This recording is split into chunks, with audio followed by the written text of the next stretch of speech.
Shalom. Marilah kita mendengarkan warta jemaat.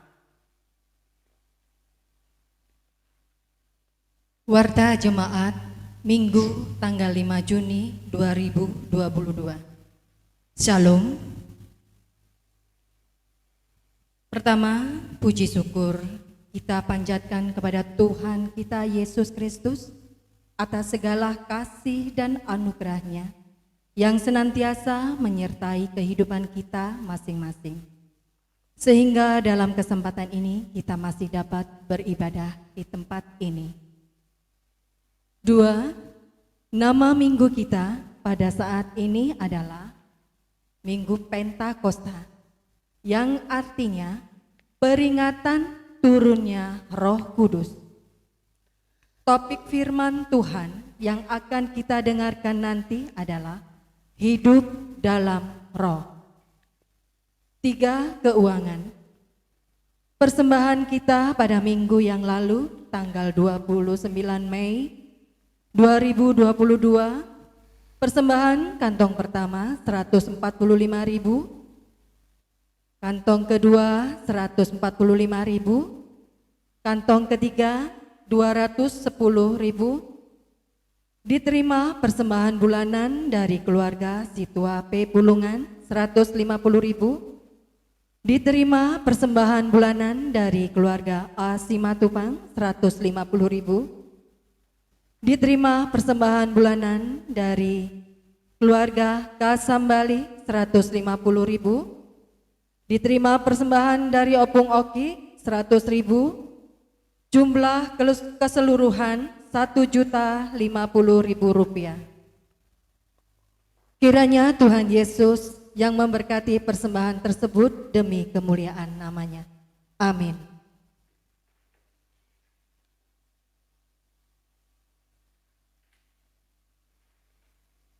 Saudara-saudari dalam Tuhan Yesus Kristus, terpujilah Tuhan atas anugerah-Nya yang memampukan kita sebagai gereja-gereja anggota United Evangelical Mission WM untuk bersama dalam persekutuan yang kita rayakan dengan istilah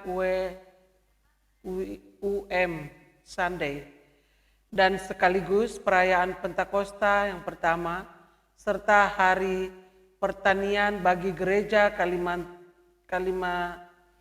Kalimantan Evangelis.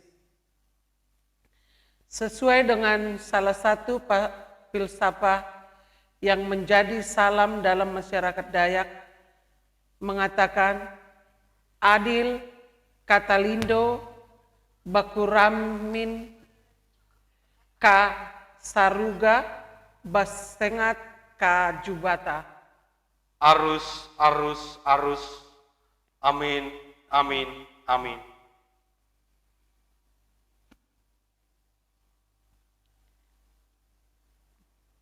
Melalui filsafat ini, kita diingatkan bahwa dalam hidup ini, kita harus bersikap adil, jujur, tidak diskriminatif terhadap sesama manusia dan seluruh ciptaan, dengan mengedepankan perbuatan-perbuatan baik seperti di surga berdasarkan ketuhanan yang Maha Esa. Kendati pun di tengah masa pandemi yang terjadi di berbagai belahan dunia, melalui hari Pentakosta kita percaya bahwa Roh Kudus dicurahkan untuk menolong kita sesuai dengan subtema dalam ibadah ini, yaitu menjadi pelaku firman-Nya. Untuk itu, sebagai bagian dari anggota WM yang merupakan kesatuan dari tubuh Kristus, kita diajak untuk menyatakan iman melalui penyerahan dan pengandalan diri secara penuh kepada Tuhan dalam setiap langkah hidup dan tanggung jawab kita. Terpujilah Tuhan. Marilah kita berdiri untuk bulan ibadah kita.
Pertolongan kita adalah dalam nama Tuhan yang menjadikan langit dan bumi, yang tetap setia untuk selama-lamanya dan meninggalkan perbuatan tangannya. Kasih karunia dan damai sejahtera dari Allah Bapa kita dan dari Tuhan Yesus Kristus menyertai kamu.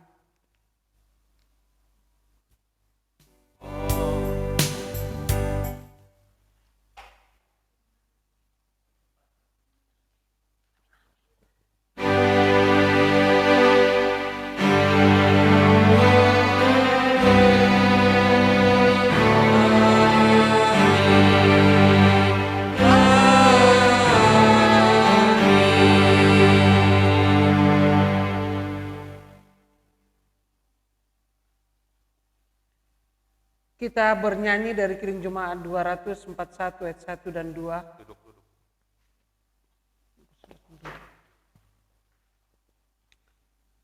Inilah hari ke-50.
Setelah kita menjalani kehidupan dari waktu ke waktu, Allah dengan setia menyertai dan memberkati kita. Namun, kita masih sering melanggar perintah-Nya.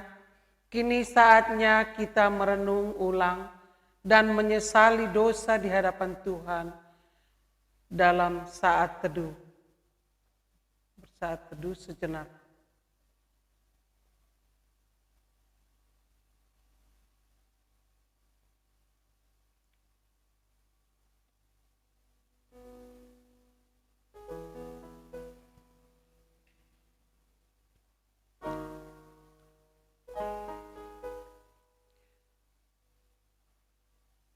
Marilah kita datang untuk mengaku dosa dan kelemahan kita di hadapan Tuhan dengan tulus, ikhlas dalam doa. Allah Bapa yang baik, yang kami kenal dalam Tuhan Yesus Kristus, segala pujian syukur kami hanya kepadamu oleh karena Engkaulah ya Tuhan yang layak untuk disembah dan dimuliakan. Tuhan telah memberkati dan menyertai pekerjaan dan pelayanan kami. Tuhan telah melindungi dan menuntun kami. Tuhan telah memberikan kami anugerah untuk menjalani siang dan malam, suka dan duka, manis dan pahit pada jalan yang kami tempuh. Sungguh pun demikian ya Tuhan, semua itu tidak selalu membuat kami dapat bertahan dalam kebenaran-Mu. Kami mengaku telah melanggar perintah Tuhan dan berbuat dosa. Oleh pengasihan anak-Mu, Tuhan Yesus Kristus, kami mohon pengampunan atas dosa-dosa kami, agar kami dilayakkan menerima kasih dan anugerah Tuhan. Berkenanlah Tuhan mendengarkan doa permohonan kami. Demi Yesus Kristus Tuhan kami berdoa. Amin. Jemaat diundang untuk berdiri. Berita anugerah dan petunjuk hidup baru. Sebagai hamba Tuhan Yesus Kristus, kami memberitakan keampunan dosa bagi setiap orang yang telah mengaku dosanya dengan tulus ikhlas di hadapan Tuhan. Aku telah menghapus segala dosa pemberontakanmu, seperti kabut diterbangkan angin, dan segala dosamu seperti awan yang tertiup. Kembalilah kepadaku, sebab aku telah menebus engkau. Dan dengarkanlah akan hukum Tuhan, seperti yang ditulis dalam kitab Matius 22 ayat 37 sampai 40. Jawab Yesus kepadanya, kasihilah Tuhan Allahmu dengan segenap hatimu dan dengan segenap jiwamu dan dengan segenap akal budimu. Itulah hukum yang terutama dan yang pertama. Dan hukum yang kedua yang sama dengan itu ialah, kasihilah sesamamu manusia seperti dirimu sendiri. Pada kedua hukum inilah tergantung seluruh hukum Taurat dan kitab para nabi. Jemaat dipersilakan duduk. Kita bernyanyi dari judul pujian firman-Mu pelita bagi kami.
Kita akan membaca epistel yang diambil dari Yohanes 7 ayat 37 sampai 39. Demikian firman Tuhan, air hidup. Dan pada hari terakhir, yaitu pada puncak perayaan itu, Yesus berdiri dan berseru, "Barang siapa haus, baiklah ia datang kepadaku dan minum. Barang siapa percaya kepadaku, seperti yang dikatakan oleh kitab suci, dari dalam hatinya akan mengalir aliran-aliran air hidup." Yang dimaksudkannya ialah roh yang akan diterima oleh mereka yang percaya kepadanya, sebab roh itu belum datang karena Yesus belum dimuliakan. Demikian firman Tuhan. Yang berbahagia ialah mereka yang mendengarkan firman Allah dan yang melakukannya. Amin.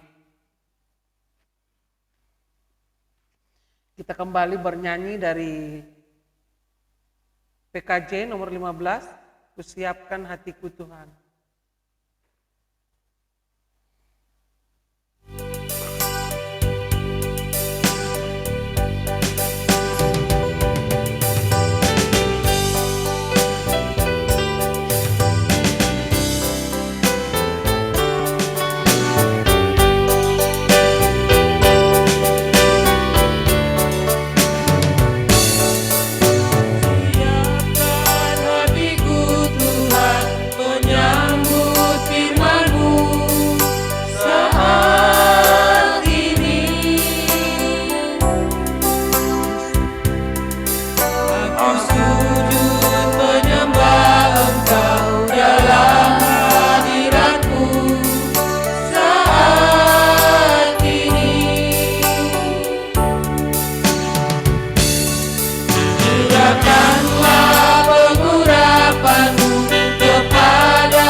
Siapkan hatiku Tuhan, menyambut firman-Mu saat ini.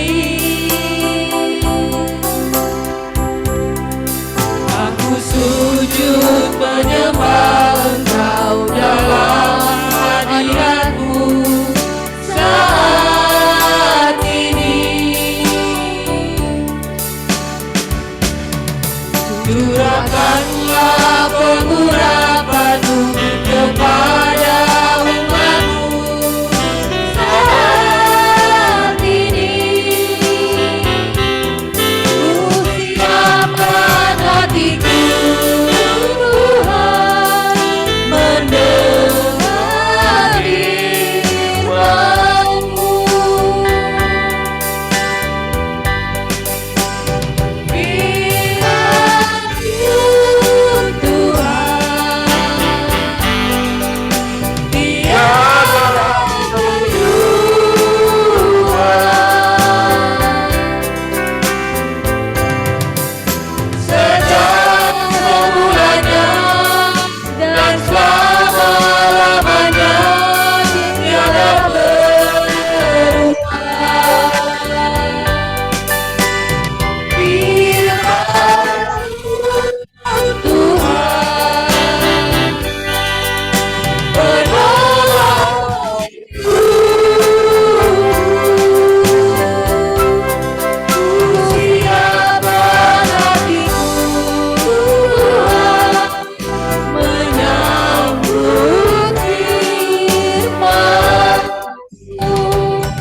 hati kami telah siap ya Tuhan untuk dimasuki oleh firman-Mu. Roh kami sudah berkobar-kobar ya Allah untuk Tuhan jadikan jadi hati yang berubah. Melalui hari ini, hari Pentakosta, tercurahnya Roh Kudus akan nyata dalam kehidupan kami. Hati, jiwa, pikiran kami, Tuhan akan ubahkan senantiasa melalui pencurahan Roh Kudus pada hari ini. Hadirlah Roh Kudus dalam hati kami, supaya hati kami diubahkan melalui pendengaran firman-Mu. Sebentar sabdamu akan kami bentangkan. Biarlah urapan Roh Kudus senantiasa bersemayam dalam hati dan jiwa kami, supaya firman-Mu dapat menjadi hidup di dalam hidup kami. Di dalam Yesus Kristus, Tuhan dan Juru Selamat kami telah berdoa dan mengucap syukur. Haleluya. Amin. Shalom. Selamat hari Pentakosta untuk kita. Mari Bapak Ibu, Saudara sekalian, kita angkat Alkitab kita.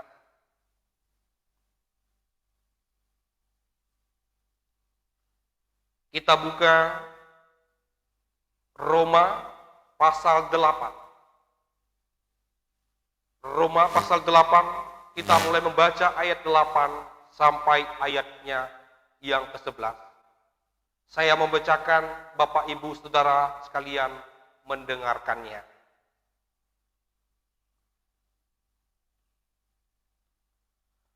Lalu ia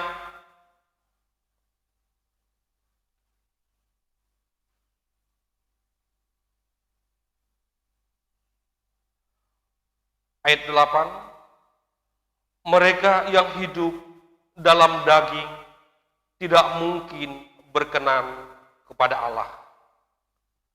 Tetapi kamu tidak hidup dalam daging, melainkan dalam roh. Jika memang roh Allah diam dalam kamu. Tetapi jika orang tidak memiliki roh Kristus, ia bukan milik Kristus. Tetapi jika Kristus ada di dalam kamu, maka tubuh memang mati karena dosa, tetapi roh adalah kehidupan oleh karena kebenaran. Dan jika roh Dia yang telah membangkitkan Yesus dari antara orang mati diam di dalam kamu, maka Ia yang telah membangkitkan Kristus Yesus dari antara orang mati akan menghidupkan juga tubuhmu yang fana itu oleh rohnya yang diam di dalam kamu. Demikian firman Tuhan.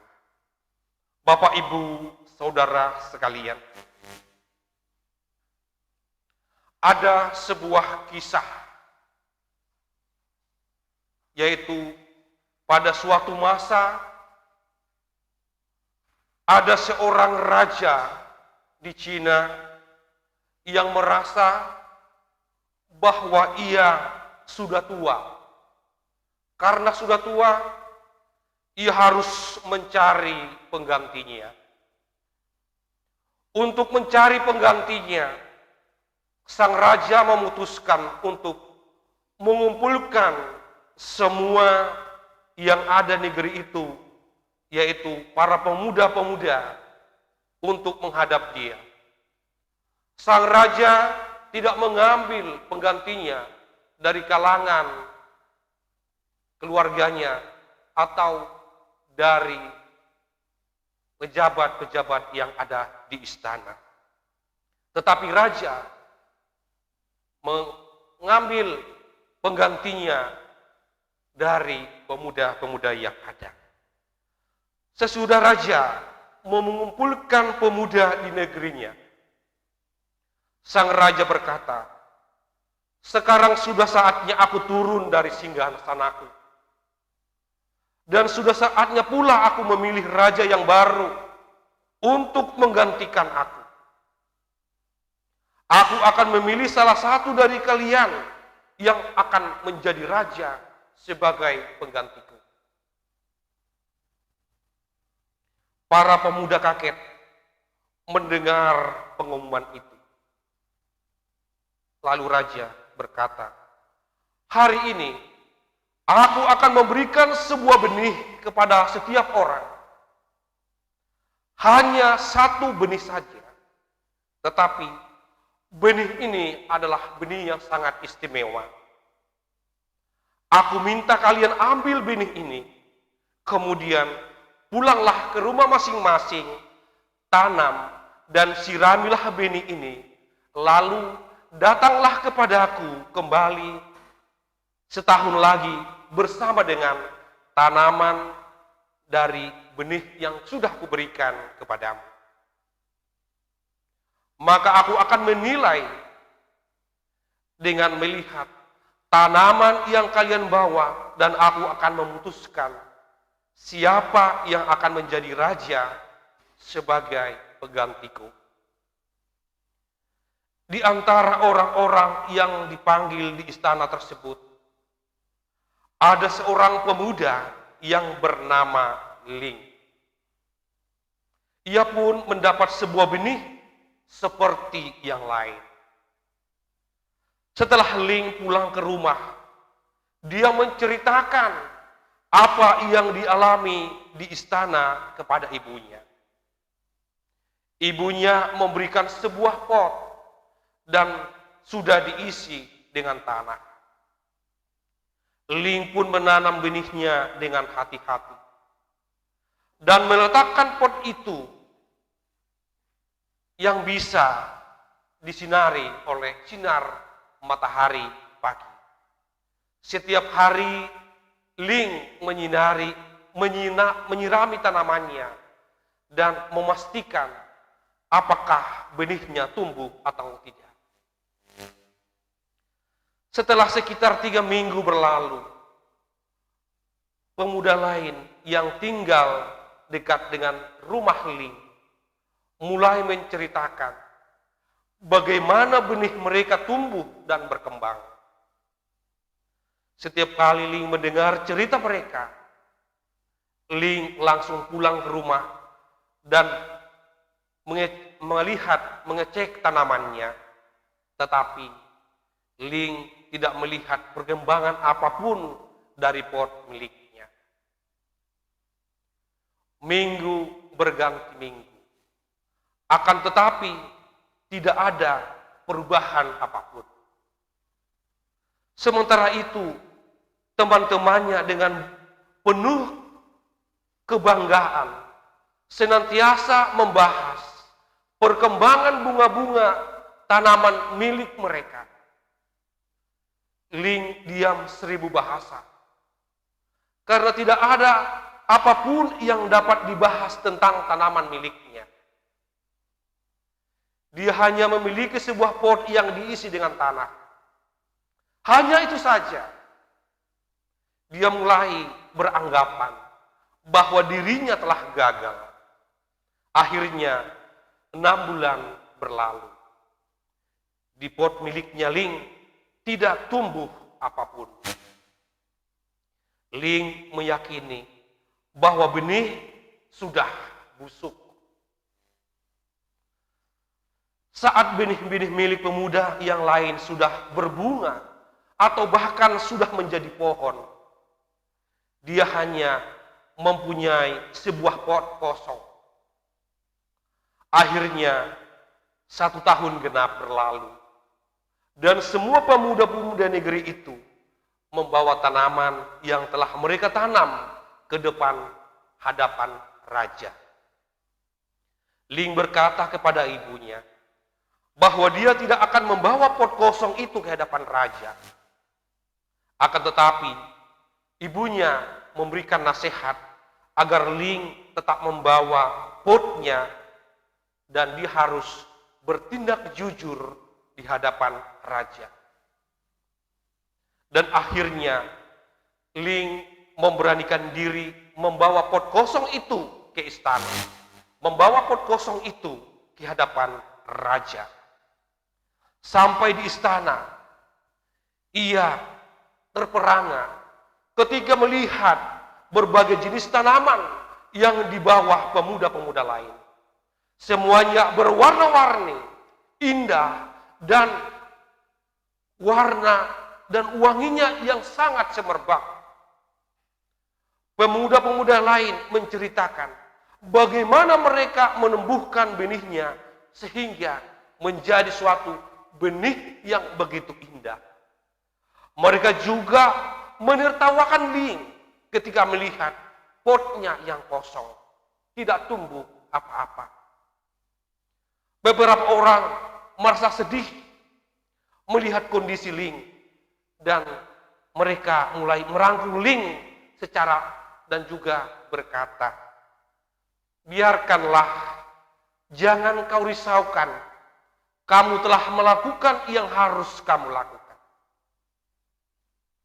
Raja mulai mendatangi para pemuda, peserta sayembara, dan memeriksa tanaman-tanaman mereka.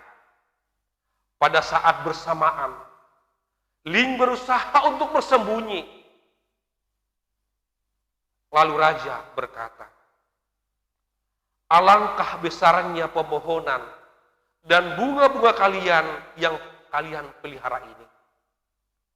Pada hari ini, aku akan memilih raja baru dari salah satu dari antara kalian." Tiba-tiba sang raja melihat Ling yang sedang memegang pot kosong yang tidak ditumbuhi apa-apa. Dengan segera, raja memerintahkan agar pengawal membawa Ling ke hadapannya. Ling pun gemetar ketakutan. Ling berpikir, jangan-jangan karena saya gagal menumbuhkan benih itu, raja akan menyakiti saya, raja akan memenjarakan saya. Namun raja tidak demikian. Raja menanyakan nama Ling. Ling pun menjawab pertanyaan raja. Sedangkan pemuda lain mulai menertawakan Ling, mulai mengejek-ejek Ling. Raja dan juga mencemooh Ling. Akhirnya raja menetapkan Ling ke sebelah kanannya sambil berkata kepada semua orang yang hadir di situ, "Berikanlah salam penghormatan kepada raja baru kalian, namanya Ling." Ling tidak mempercayai apa yang didengarnya. Bagaimana mungkin saya bisa menjadi raja, padahal benih yang aku tanam tidak bertumbuh, pikir Ling. Raja tersebut melanjutkan perkataannya. Lalu raja berkata, "1 tahun yang lalu, saya memberikan 1 benih kepada setiap orang. Saya meminta kepada kalian untuk menanam benih tersebut dan menunjukkan kepadaku setahun kemudian. Akan tetapi, ketahuilah bahwa benih yang saya berikan itu sebelumnya telah saya masak, telah saya rebus, sehingga tidak mungkin satupun dari benih tersebut yang akan tumbuh. Selain Ling, kalian semua membawa kepada saya bermacam-macam pohon, membawa kepada saya bermacam-macam tanaman dan bunga yang berwarna-warni. Ketika saya melihat benih yang saya berikan kepada kalian tumbuh menjadi sebagai jenis tumbuhan, saya sadari bahwa kalian telah menanam benih lain selain benih yang telah saya berikan kepada kalian. Di antara kalian, hanya Ling yang berani menunjukkan suatu kejujurannya dengan membawa pot kosong yang di dalamnya telah ditanami benih yang kuberikan kepadanya. Oleh karena itu, dialah yang menjadi raja baru untuk kalian. Bapak, Ibu, Saudara sekalian. Demikian juga dalam nas khotbah ini, Paulus menguraikan dua orang, yaitu mereka yang hidup menurut daging atau tabiat manusia, dan mereka yang hidup menurut roh. Hidup menurut daging berarti mengingini, menyenangi, memperhatikan, dan memuaskan keinginan tabiat kemanusiaan manusia keberdosaannya. Ini meliputi bukan saja kedursilaan, perjinahan, kebencian, kepentingan diri sendiri, kemarahan, dan sebagainya. Hidup menurut roh adalah ia mencari dan tunduk kepada pimpinan dan kemampuan Roh Kudus dan memusatkan pikiran pada hal-hal yang dari Allah. Paulus mengatakan bahwa tidak mungkin seorang untuk mengikuti hukum daging dan pimpinan Roh Kudus pada saat yang bersamaan. Dalam ayat 11, dalam ayat 10 dan ayat 11, Paulus menunjukkan apa yang membedakan orang-orang yang berada dalam daging dengan orang-orang yang berada di dalam roh. Orang-orang yang hidup dalam roh adalah milik Kristus, dan orang-orang yang hidup dalam daging bukan milik Kristus. Orang-orang yang dipimpin oleh Roh Allah adalah anak Allah, sehingga kita dapat berseru, "Ya Bapa, ya Abba." Jika kita adalah anak Allah, maka kita juga ada ahli waris yang berhak menerima janji-janji Allah. Orang yang hidup dalam roh akan selalu berpikir dan bertindak seturut dengan roh tersebut yang memberikan kehidupan, karena dengan roh dia mematikan perbuatan-perbuatan daging. Tetapi orang yang hidup dalam daging, dia akan selalu berusaha memuaskan kedagingannya yang menyebabkan kematian, karena orang yang hidup dalam daging akan mati. Orang hidup dalam kedagingan adalah orang-orang yang masih hidup dalam manusia lama.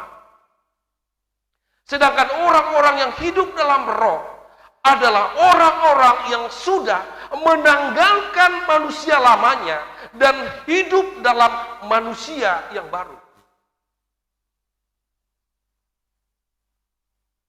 Tema kita adalah hidup dalam roh. Dalam Kolose 3 ayat 5 sampai 11 dikatakan bahwa orang-orang yang hidup dalam daging atau hidup manusia lama, mereka adalah orang-orang yang hidup dalam percabulan, kenajisan, hawa nafsu, nafsu jahat, keserakahan yang sama dengan penyembahan berhala, marah, geram, kejahatan, fitnah, kata-kata kotor yang keluar dari mulutnya.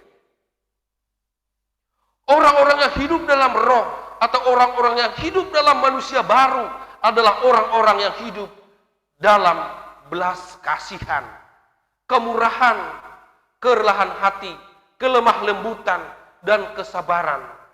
Mau mengampuni orang yang salah kepadanya, mengenakan kasih sebagai pengikat yang mempersatukan dan yang menyempurnakan. Semua pengikut Kristus telah dipenuhi dan diurapi oleh Roh Kudus untuk meneguhkan kehidupan kita.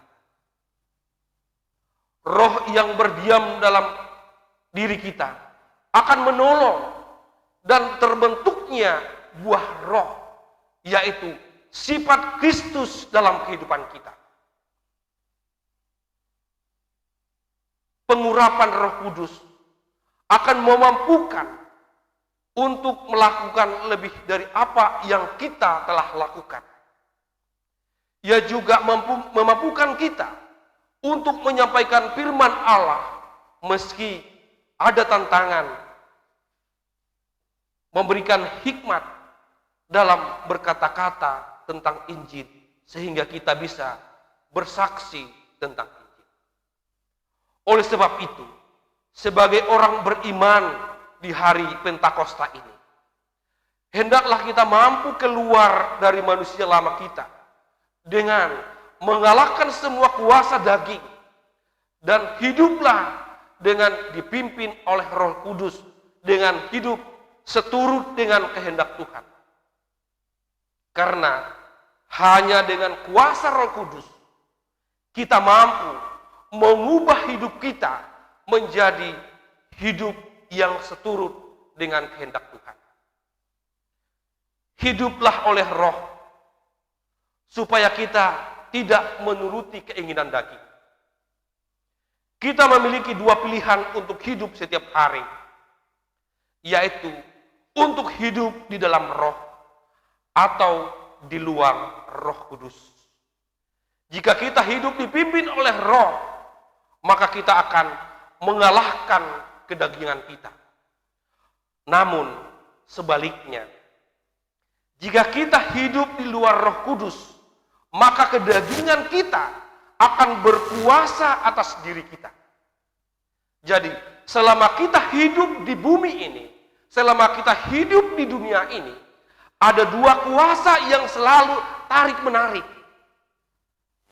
Itulah keinginan daging atau keinginan roh di dalam diri kita. Dan yang akan menang adalah yang lebih kuat. Roh Kudus berkuasa atas hidup kita. Namun, dalam diri kita juga ada kedagingan yang selalu melawan. Itu sebabnya, setiap kali kita mengalami baptisan dan lawatan Roh Kudus, maka api Roh Kudus harus senantiasa kita jaga dan kita pelihara. Jika tidak, maka roh kita akan padam dan pada akhirnya kedagingan yang akan menguasai kehidupan kita. Setiap hari kita rutin makan untuk kebutuhan daging kita. Tetapi, sudahkah kita memberi makan untuk roh kita? Apakah roh kita sehat? Apakah roh kita gemuk? Atau sebaliknya, lemah? Kedagingan atau roh kita akan bertambah kuat bergantung dari apa yang kita memberinya makan. Setiap hari kita bergumul, kita berperang dengan roh-roh jahat di udara. Namun sebenarnya kita juga bergumul dalam diri kita sendiri. Kita harus menyadari mana yang selama ini kita beri makan yang paling banyak. Apakah hanya untuk daging atau sudah lebih banyak untuk roh? Cara kita menerima roh kita dan memelihara diri kita agar roh Tuhan berkarya dan berkuasa atas diri kita adalah dengan memberi makan makanan rohani. Kebutuhan kita bukan hanya makan untuk tubuh, tetapi juga makan makanan rohani. Karena kita bukan lagi manusia jasmani saja, tetapi di dalam Kristus kita adalah manusia roh, manusia rohani. Ketika harus memberi makan roh kita, karena kita manusia rohani, kita kuat. Maka kita dapat mengalahkan kedagingan kita lebih mudah.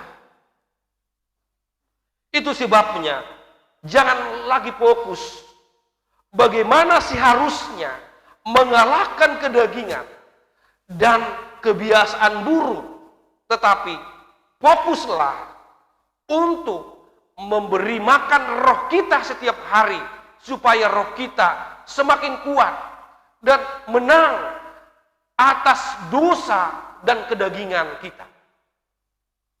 Memberi makan rohani, membaca dan merenungkan firman Tuhan, berdoa, menyembah Tuhan, bersekutu dengan Tuhan secara pribadi, beribadah, dan melayani Tuhan. Di dalam Kristus kita lebih dari seorang pemenang. Karena Kristus sudah menang. Itu sebabnya kita bisa mengalami kemenangan. Bukan melalui perjuangan kita sendiri, tetapi oleh kasih karunia Tuhan. Kita menerima kasih karunia Tuhan setiap hari. Secara bersekutu dengan Tuhan setiap hari. Bapak, Ibu, Saudara sekalian. Kekuatan kita bukan berasal dari diri kita sendiri, tetapi dari Tuhan. Itu sebabnya kita harus berdoa. Karena jika kita berdoa, hal itu berarti kita mengandalkan kekuatan Tuhan. Setiap kali kita berdoa, kita sedang merendahkan diri kita di hadapan Tuhan. Dan mengizinkan Tuhan bekerja dalam hidup kita. Kita hanya kuat jika kita ada di dalam Tuhan. Kita menjadi kuat di dalam Tuhan apabila kita senantiasa, selalu perlengkapan kita memakai perlengkapan senjata Allah. Peperangan kita bukanlah melawan darah dan daging. Bukanlah situasi dan kondisi, tapi melawan penghulu, pemerintah, penguasa, dan roh jahat di udara. Itulah sebabnya kita harus berperang secara rohani. Lawanlah iblis dengan menggunakan senjata rohani. Pertanyaannya, siapakah yang harus berperang secara rohani? Jawabannya, saya, kita sekalian. Sebab anak-anak Tuhan. Karena setiap hari kita mengalami serangan-serangan. Sekaligus iblis gentar terhadap kita. Tetapi dia akan selalu mencoba untuk melawan kita. Tuhan memberikan kepada kita perlengkapan senjata Allah. Supaya kita dapat menang. Dan perlengkapan senjata Allah itu harus senantiasa kita pelihara dan kita gunakan dalam kehidupan kita sehari-hari.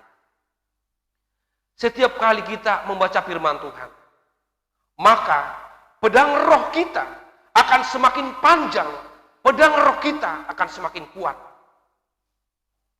Dan pedang roh kita akan semakin tajam. Dan pada waktu kita berdoa, Roh Kuduslah yang akan mengingatkan kita tentang firman Tuhan itu. Sehingga kita mampu melawan tipu muslihat iblis. Kita harus memakai firman Tuhan sebagai senjata pada waktu kita berdoa. Dengan cara mengucapkan dan mendeklarasikan setiap firman Tuhan dengan iman dalam setiap doa kita. Bapak, Ibu, Saudara sekalian, di dalam Matius 4 ayat 1 sampai 11, Tuhan Yesus selalu menggunakan firman Tuhan untuk melawan iblis. Tuhan Yesus selalu mengatakan ada tertulis. Ada tertulis. Tuhan Yesus mengetuk firman Tuhan dalam perjanjian lama maupun perjanjian baru.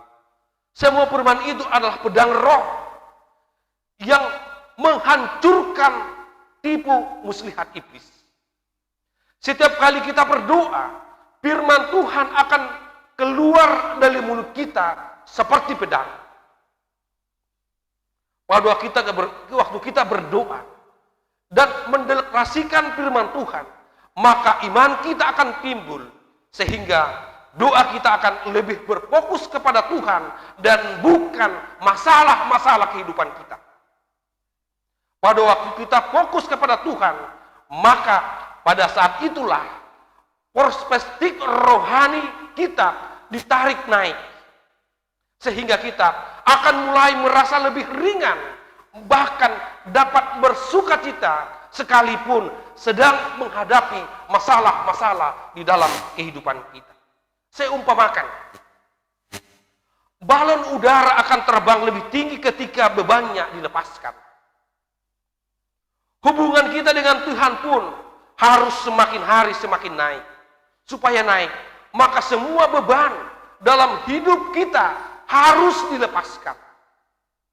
Bersekutu dengan Tuhan akan melepaskan beban kita dengan membuat kita akan terbang lebih tinggi. Sehingga kita akan melihat masalah yang kita hadapi dari perspektif Tuhan. Pada waktu kita berdoa, ucapkan juga hasil yang kita inginkan. Setiap waktu berdoalah di dalam roh. Dalam segala keadaan, pergunakanlah perisai iman. Iblis selalu menyerang dari jarak jauh untuk kita. Berusahalah setiap hari supaya senantiasa dalam kehidupan kita tetap bersekutu dengan Tuhan. Pakai firman Tuhan. Baca firman Tuhan. Renungkan firman Tuhan dalam kehidupan kita. Sehingga melalui firman Tuhan itu, kita dapat dimenangkan di dalam kehidupan kita sehari-hari. Kiranya firman Tuhan menyertai kita sekalian. Amin.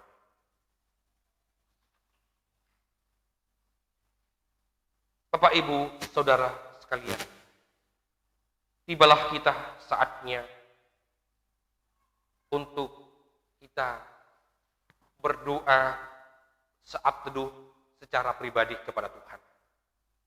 Saya berikan waktu kepada kita untuk berdoa kepada Tuhan, supaya roh Tuhan turun atas hidupmu, roh Tuhan menyertai perjalanan hidupmu.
Amin.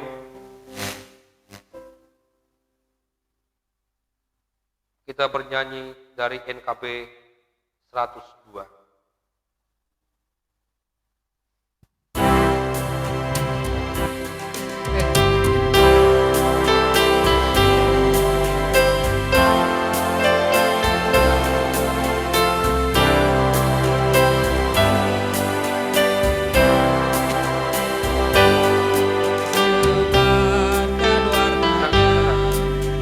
Kepada manusia yang hidup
syafaat ini, kita berdoa bersama seraya memegang dan membuka Alkitab sebagai simbol kesediaan kita untuk menjadi pelaku firman.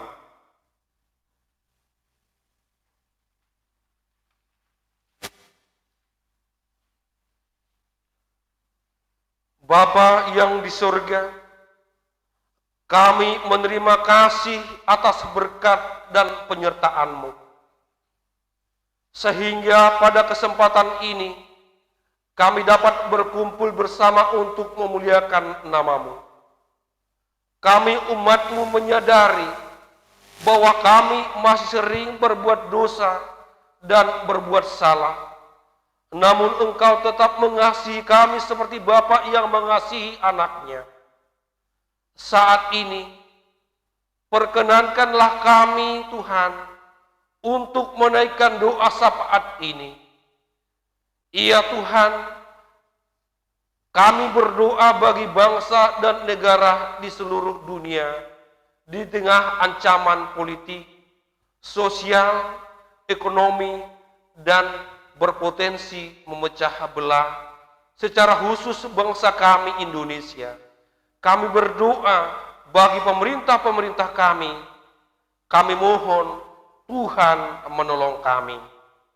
Untuk menjadi pelaku firman-Mu, dengan mendukung di dalam doa sebagai bagian dari warga negara, kiranya Tuhan memberkati bangsa dan negara, dunia secara khusus Indonesia. Tuhan memberkati pemerintah dari tingkat pusat hingga daerah dalam menjalani tanggung jawabnya. Iya Tuhan, kami mengingat Pulau Kalimantan, secara khusus Kalimantan Timur dalam persiapan menjadi ibu kota negara. Dalam perkenanan Tuhan, kami mohon Tuhan menolong kami. Untuk menjadi pelaku firman-Mu, dengan mendukung di dalam doa dan karya setiap persiapan, serta perencanaan yang dilakukan pemerintah, gereja, dan masyarakat di Kalimantan, secara khusus Kalimantan Timur. Iya Tuhan kami, di tengah perayaan UM Sandai saat ini, kami berdoa bagi lembaga misi UM. Kami mohon Tuhan menolong kami. Untuk menjadi pelaku firman-Mu, sebagai alat di tangan Tuhan, UM semakin diberkati dalam misi yang dilaksanakan dengan cara bersaksi tentang kerajaan Allah, berjuang untuk keadilan dan perdamaian dunia. UM hadir dalam perkenan Tuhan untuk menjadi berkat bagi seluruh ciptaan Tuhan. Iya Tuhan kami berdoa bagi seluruh gereja-Mu, khususnya gereja-gereja anggota UM. Kami mohon Tuhan menolong kami. Untuk menjadi pelaku firman-Mu, kiranya Tuhan meneguhkan persekutuan yang terjalin di antara gereja-gereja anggota UM, agar saling menopang untuk melaksanakan seluruh program sehingga menjadi berkat. Iya Tuhan kami berdoa bagi hamba-hamba Tuhan, pendeta, vikaris, penginjil dalam gumul dan juang. Kami mohon Tuhan menolong kami. Untuk menjadi pelaku firman, Tuhan menguatkan dan menuntun hamba-hamba Tuhan dalam setiap tanggung jawab yang dilakukan dalam melayani umat Tuhan di berbagai wilayah. Iya Tuhan kami berdoa bagi keluarga-keluarga Kristen di tengah pengharapan dan pergumulan kami. Kami mohon Tuhan menolong kami. Untuk menjadi pelaku firman, kami mengundang Tuhan berkuasa atas kehidupan keluarga setiap orang percaya. Tuhan memberkati suami istri, anak-anak, sanak saudara kami. Kiranya senantiasa ada dalam kuasa kasih Tuhan. Iya Tuhan kami berdoa bagi anak-anak, generasi muda. Kami mohon Tuhan menolong kami. Untuk menjadi pelaku firman, kiranya anak-anak bertumbuh dalam kasih Tuhan. Generasi muda diberikan hikmat dalam menghadapi setiap tantangan dan godaan yang membuat mereka terjerat dalam narkoba, pergaulan bebas. Kiranya masa depan para generasi muda penuh dengan pengharapan. Ya Tuhan kami, melalui momen hari pertanian, kami berdoa untuk sawah dan ladang, usaha, pekerjaan, dan pelayanan kami. Kami mohon Tuhan menolong kami. Untuk menjadi pelaku firman-Mu dan mengandalkan Tuhan dalam menjalankan setiap tanggung jawab kami. Kami berdoa untuk para petani, pegawai, karyawan yang berjuang mempertahankan kehidupan melalui daya dan upaya. Kami percaya Tuhan menolong dan memberkati kami. Ya Tuhan kami berdoa bagi anak yatim piatu, janda, duda, usia lanjut, anak-anak terlantar, orang miskin, orang terpenjara. Kami mohon Tuhan menolong kami. Untuk menjadi pelaku firman-Mu, meski di tengah keterbatasan dan keadaan yang sulit, Tuhan senantiasa menyediakan apa yang diperlukan, memberkati dan tidak pernah meninggalkan kami. Ya Tuhan kami, saat ini banyak saudara-saudara kami yang sedang sakit, yang kehilangan mata pencarian, bahkan kehilangan anggota keluarga yang dikasihi. Kami mohon Tuhan menolong kami. Untuk menjadi pelaku firman-Mu, kiranya kami dipulihkan dari pandemi ini. Tuhan berbelas kasih dalam kehidupan kami. Bagi yang sakit, berbeban berat, kami percaya Tuhan menolong kami, memelihara kami di tengah ancaman pandemi ini.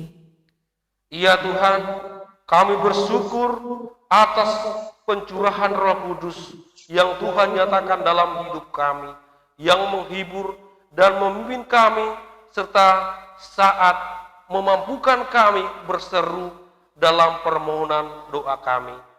Kami menyerahkan kehidupan dan doa kami di dalam nama anak-Mu, Yesus Kristus, yang telah mengajar kami berdoa.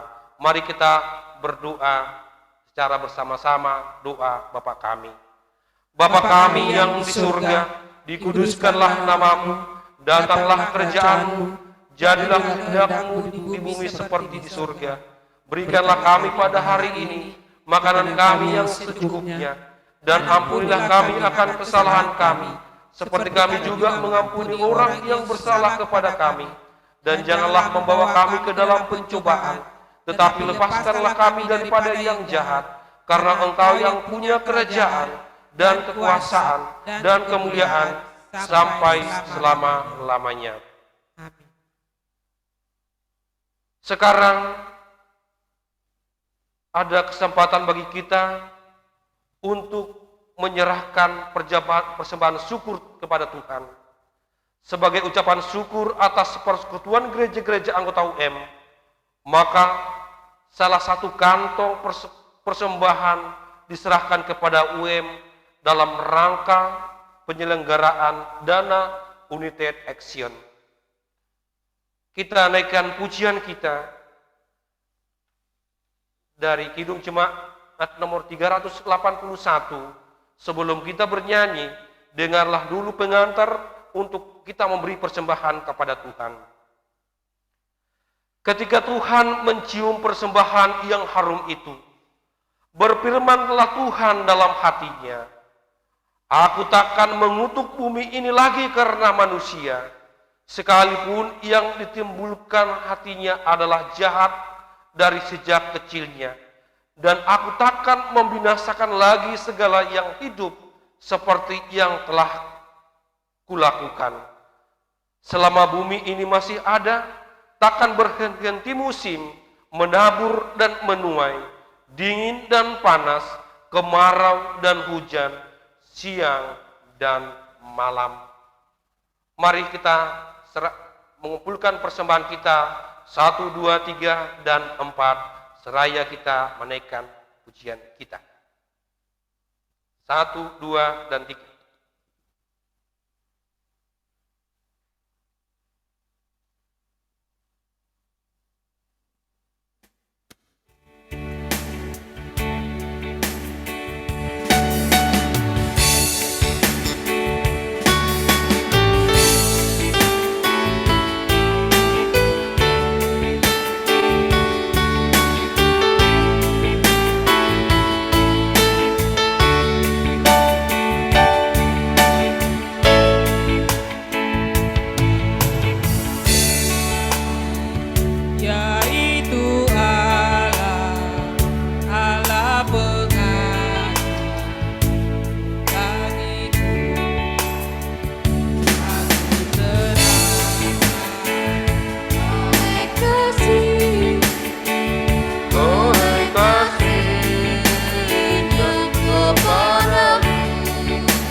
Ya Tuhan, kami bersyukur atas segala sesuatu yang telah diberikan dalam kehidupan kami.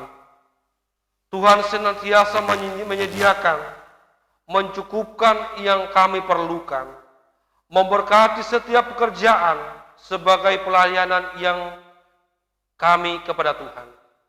Pada saat ini kami membawa persembahan syukur sebagai tanda kasih dan ketaatan kami, seraya mempersembahkan kehidupan kami sebagai persembahan yang hidup dan berkenan bagi Tuhan. Di dalam nama Yesus Kristus, Tuhan dan Juru Selamat kami berdoa. Marilah kita sama-sama berdoa dengan doa iman rasuli. Kita sama-sama mengucapkannya. Aku percaya kepada Allah, Bapa yang Maha Kuasa, Khalik langit dan bumi. Aku percaya kepada Yesus Kristus, Anaknya yang tunggal Tuhan kita, yang dikandung daripada Roh Kudus, lahir dari anak darah Maria, yang menderita di bawah pemerintahan Pontius Pilatus, disalibkan, mati dan dikuburkan, turun ke dalam kerajaan maut, pada hari yang ketiga, bangkit pula dari antara orang mati, naik ke surga, duduk di sebelah kanan Allah, Bapa yang Maha Kuasa. Dari sana akan datang kelak untuk menghakimi orang yang hidup dan yang mati.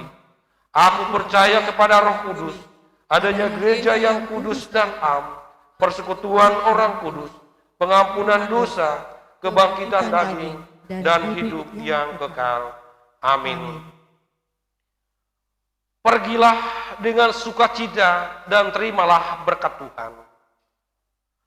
Allah sumber segala kasih karunia yang telah memanggil kita dalam Kristus kepada kemuliaan-Nya yang kekal. Dialah yang melengkapi, meneguhkan, menguatkan, dan mengokohkan saudara-saudara.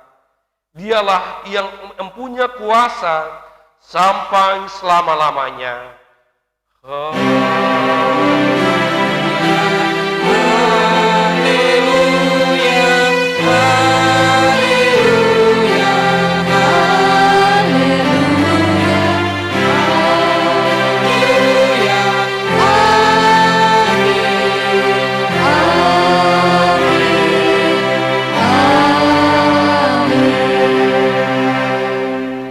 Jemaat, persilakan duduk kembali.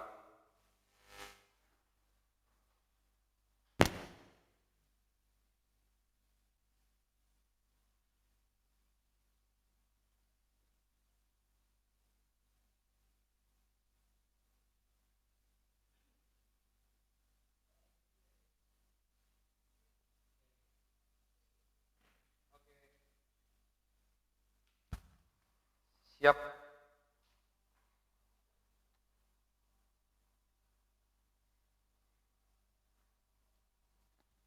Ya, selamat hari Minggu, selamat hari pencurahan Roh Kudus, dan juga selamat hari pertanian di dalam Kalimantan Timur.